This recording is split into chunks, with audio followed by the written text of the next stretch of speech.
Remember that there are three different forms in which we can write a linear relation.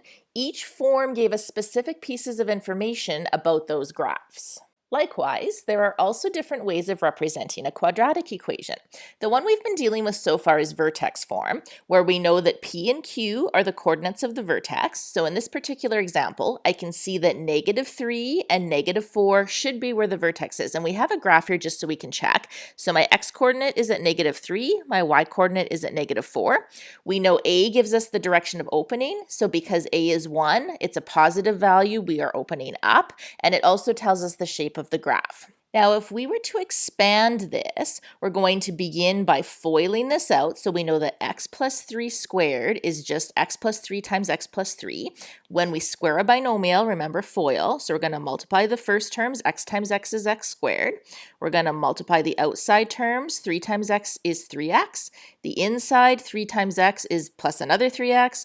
And the last terms, 3 times 3 is 9. So we're going to go ahead and get that value. We're going to combine our like terms together. So we have 6 x's in total. 9 minus 4 gives us 5. And we've now converted from vertex form into what we call standard form. In standard form, A is the number in front of this x squared term, B is the number in front of the x, and C is our constant, just the number without the variable, such as this one here. All functions contain an x and a y, but you'll notice the only other letter that's the same in both vertex form and standard form is the A. The A value is the same in both. So A determines the direction of opening as well as the shape of the graph. A is not changing. And remember that A cannot equal 0. If we put a 0 in for A, that entire term is gone, leaving us with just a linear equation. It's no longer a quadratic.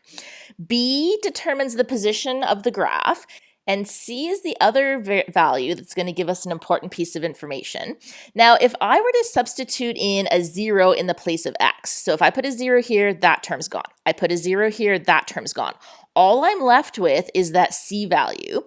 We know that x is 0 on the y-axis. So when I put in a 0, that's gone, I'm left with my y-intercept. So C is going to quickly give us the value of where that parabola crosses the y-axis at. So if we see a function written in vertex form, we know that we can quickly identify the coordinates of the vertex. We know also that we can expand this, distribute in the A, and then combine like terms to go from vertex form into standard form. But how can we go from standard form back into vertex form? There's two different ways we can go about this. We're going to take a look at the first method today, and then in the next lesson, we're going to look at the second method. So for today, you kind of have to trust me because where this comes from is actually developed from the second method, which is called completing the square.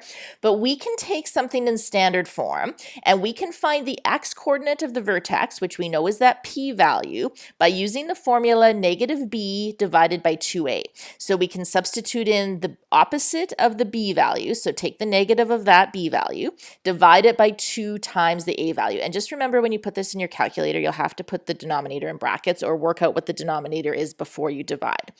Once you know that value of the x-coordinate, you can substitute that back into the equation in the place of x, and that's going to give you the corresponding y value, which in this case will be the y-coordinate of the vertex. On the calculator, if you want to quickly do it that way too, remember you can always take that value of x, store it as x, and then type the equation, and then that will generate the y value. Let's take a look at an example and see if we can kind of tie all of this together. So we're given a function, -x squared plus 2x plus 3. So right away, I know it's going to open down because we have a -a. I also know my y-intercept is going to be 3. Those are the two pieces of information I can quickly get from standard form. So based on that information, I know even without the graph, I wanted to put the graph here just so we can check our work, but we know right away it's going to open down because of that negative. Now, the coordinates of the vertex, let's say we don't have a graph and all we're given is a function. We can use our handy dandy little formula. So we're going to take that function.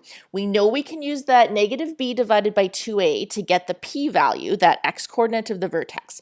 So we have a b value of 2, so we're going to go negative 2, and we're going to divide it by 2 times the a value, which is negative 1.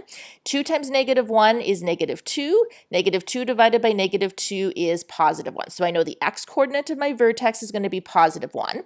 I'm now going to substitute that back into the function in the place of x in order to solve for y.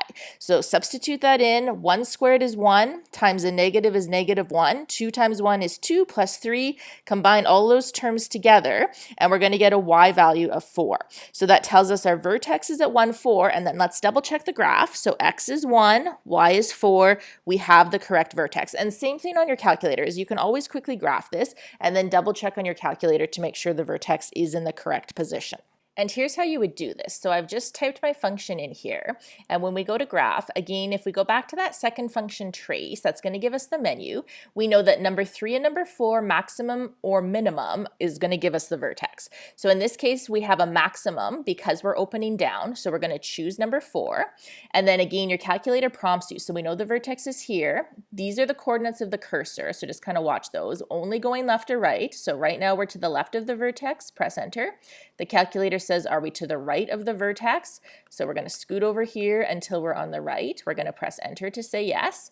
It says, do you want me to guess? Take a look at the arrows. It's going to guess within that range. That is where the vertex is, so we're good. So we're going to press enter, and it's going to give us the coordinates of the vertex. Now, 1 is what we have. This is going to round to 1. And then one other side note here, if we're going to enter in how to store this. So once we get the x-coordinate of the vertex, we can go 1.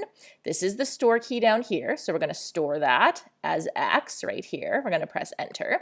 And then to get the y-coordinate, I'm just going to enter my original standard form. So we're going to go negative x squared plus 2x plus 3, enter, and that's going to give us the y-coordinate. Because we open down, we have a maximum, and that value is always the y-coordinate of the vertex. So we can even check on the graph here. Our maximum value is going to be that 4.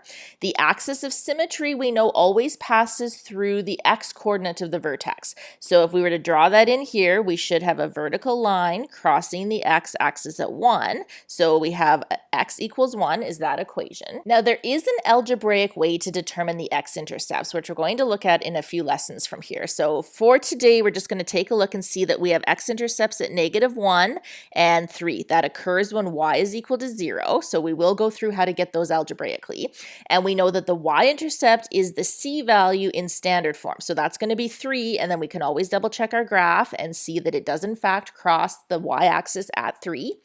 Domain, because we just have a function here, these are going to continue indefinitely. So for any parabola without a context, we just have x as an element of the real number system for domain. And then in terms of the range, because we're opening down, we know that we're going to have a maximum value at 4, and we can always take a look at the graph too. So it's going to be every value less than or equal to 4, and again, y is an element of the real number system. All right, so we see an equation in standard form. We know right away we have a y-intercept of 1, and we're also going to be opening up. If we have to convert this into vertex form, let's take our formula so we can find the x-coordinate of the vertex by using that negative b over 2a, and we have a -5 times a -1. So that's going to give us a +5 in the numerator, and then we're going to have 2 times the a value in the denominator. So we're going to end up with 5/4 as our p-value, or the x-coordinate of the vertex. We can now substitute that point into the equation in order to solve for the y value. So we're going to take this equation. Now you can at this point just store your value as 5/4 and then just type this into your calculator. But let's try to do this algebraically here. So we're going to enter this one, and the first thing we need to do is square this. So we're going to have 5 squared is 25, 4 squared is 16. So let's go ahead and multiply that out here. And then I'm just going to have 5 times 5 is 25, and we have 4 in the denominator. Now when we go to simplify this, remember that we have a denominator of 1 here as well as here. So I would probably take a look at this and say, okay, we can simplify this down. 2 over over 16 will reduce to 1 over 8. And so then I'm just going to have 25 in the numerator, 8 in the denominator, and I'm going to leave those other pieces like that for now. And then when we go to subtract these, remember that we need a common denominator in order to add or subtract fractions. So I'm going to write the denominator in here. I can see that my lowest common denominator is 8. So I'm going to have to multiply that one by 2 to get 8, and I'm going to multiply that one by 8. So my denominator is going to stay the same at 8. I'm going to have 25 minus 50 plus 8, which gives us that negative 17 over the denominator. Now, to put this into vertex form, we know the x and the y coordinates of the vertex. We also know that a stays the same from standard to vertex, so that a value is the same. We've got p and we've got q. Now I'm going to enter both of these into the calculator just so we can see that they're the same. When we go to put this in, we're going to have 2 bracket x minus, and then we have to put that fraction in brackets. So we're going to have bracket and then 5 divided by 4, close the bracket on the fraction, and then close the bracket again on this vertex piece. We're going to have squared and then minus. And again, we're going to go bracket and then 17 divided by 8. So if this is in fact the correct vertex form, we should have the same graph for both. And then we can just quickly double check here. So if I go second function trace, number 1 allows me to put in any value for x. If I put in 0, that will give me the y-intercept of 1. So that's good. And then if we go second function trace, we can see that it opens up, which means we have a minimum. So let's just check this. So we're to the left of the vertex. Now we are to the right of the vertex. We want the calculator to guess within that range there. That's where the vertex is going to be. So we're going to press yes. And our vertex is going to be 1.25 approximately, which is that 5 quarters. And then negative 2.125 is going to be that 17/8. So we do have the correct coordinates for that vertex. Let's take a look at where we can apply some of this information. So in this particular example, we have organizers of a festival roping off a rectangular area using 160 meters of rope. So that's going to go around the outside of the rectangle, which is going to be our perimeter. So the first thing we want to do anytime we have a geometric shape is to sketch this out. So I know that I have 160 meters of rope, and it's going to go along the length and the width. So algebraically, we have 2 times the length plus 2 times the width is going to give us that 160 meters. Now we have to write a quadratic function, ultimately in standard form, in order to represent the area. Now we know area of a rectangle is length times width. A is into my function in the place of the y, and either the length or the width will be my independent variable in the place of the x. Now I only want one of them. We're going to isolate one of those variables here, and it doesn't matter which one we happen to isolate. So I'm going to isolate for w. In doing so, I'm going to move this 2L to the other side. And then we're going to divide out that coefficient of 2 on both sides. So 2 divided by 2 leaves me with 1w. And then we have 160 divided by 2 will give us 80. And then 2 divided by 2 will give us the 1L. So I'm going to now take what w is equal to and substitute it into our formula in the place of w. And then in order to get rid of those brackets, which is ultimately what we want to do in order to get to standard form, I'm going to distribute that in. So we're going to have L times 80 is 80L. And then L times negative L is negative L squared. So now we have an A coefficient of -1, because remember, it's not necessarily first, it's the term in front of the square term. B is 80, and C, we do not have a constant, so my C is 0. All right, so to determine the coordinates of the vertex, I'm going to use my (b over 2a) formula. So I just rewrote it so we can quickly identify B is 80, so (b) is going to be (-80) times 2 times the a value is (-1). So we're going to have (-80) divided by (-2) means I have an x coordinate of the vertex of 40.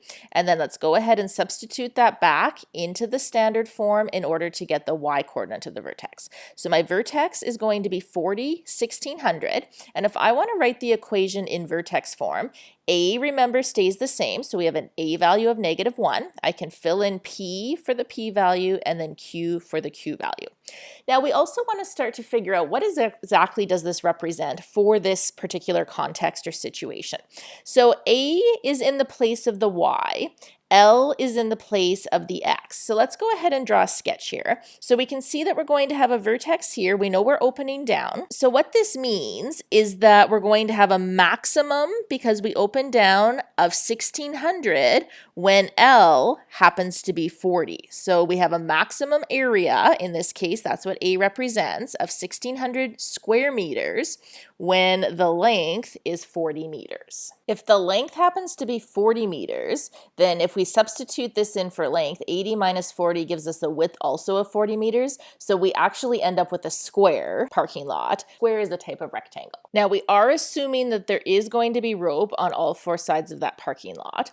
In terms of the domain and range, I went ahead and found the x-intercepts using my calculator. Eventually we will be able to do this algebraically. In theory, this parabolic function will continue to negative infinity, but that doesn't make sense in terms of the length or in terms of the area. So for this context, or for this situation, on the domain, we're going to have the rope that is between 0 and 80 meters. So we've got the length is going to be greater than 0, or the length is going to be less than 80. I did not make it equal to 0 or 80. Even though it's theoretically possible, it doesn't make sense to have a rectangular parking lot with a length of 0. So that's why we didn't put the equal sign in for that one. Now, in terms of the area, we're going to look on the y-axis. So we're going from 0 to our maximum of 1600. So the area has to be greater than 0. We don't want an area of 0. And our area will be less than or equal to that maximum of 1600 square meters.